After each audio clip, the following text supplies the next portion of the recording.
What's going on, guys? My name is Christopher and welcome to It's Complicated, the show where I talk about and showcase wristwatches. So if you love watches like I do, you're going to want to hit that subscribe button. Today we are discussing the fact that we are now 1 year into the Rolex steel sports shortage. And here we go.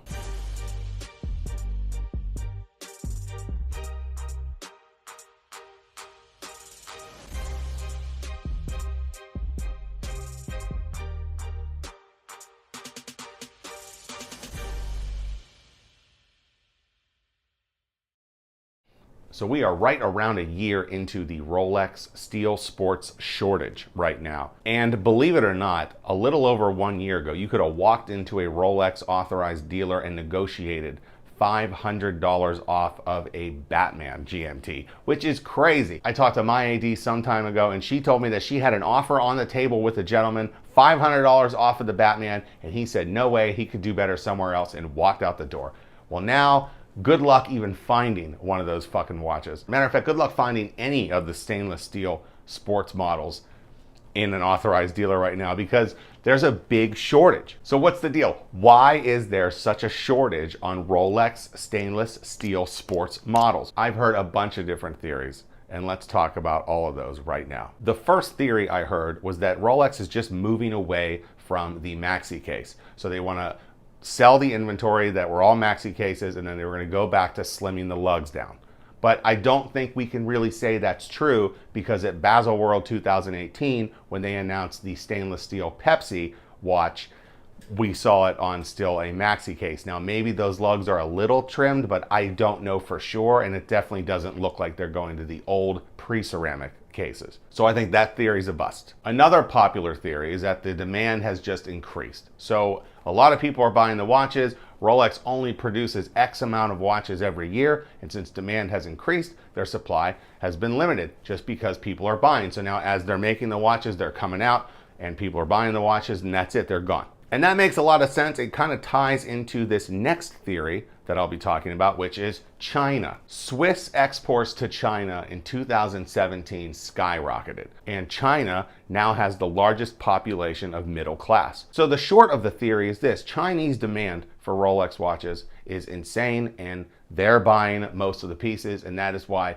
other countries are getting shorted out of watches. Is that really what's going on?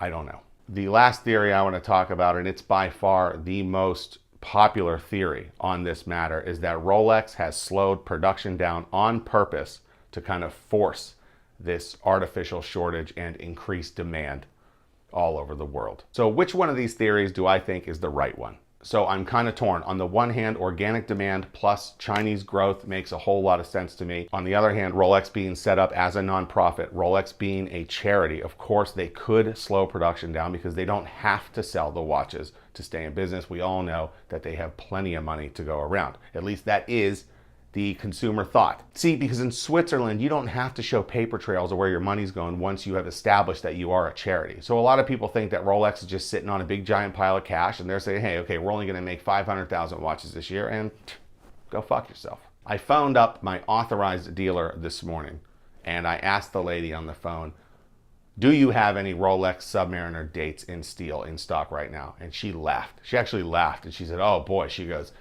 that's a tough one. She goes, the demand for that's really high. We haven't had any. Then she went on to say, try back in September. September, that's 3 months. So let's just say that's true. It's a 3-month wait on a stainless steel sports Rolex model. And that's a Submariner. Submariners used to be everywhere. They used to be everywhere. How intense is the demand for Rolex stainless steel sports models right now? Let's talk about the recent sale of the Rolex stainless steel Pepsi that sold for $22,000. That's $13,000 over MSRP. You can go to Joma Shop right now and you can buy a Rolex Submariner date or no date, but you're gonna be paying $1,500 above MSRP because that is how real this demand for Rolex stainless steel sports models is right now. Are you looking to get into the Hulk? Well, the Hulk's gonna run you $4,000 above MSRP because there are rumors that they are gonna discontinue that watch. So people are starting to panic, and that is, again, the demand. On Joma Shop right now, you can find a pre-owned early 90s Submariner date. That's the 16610 reference number, and they want $7 grand for it.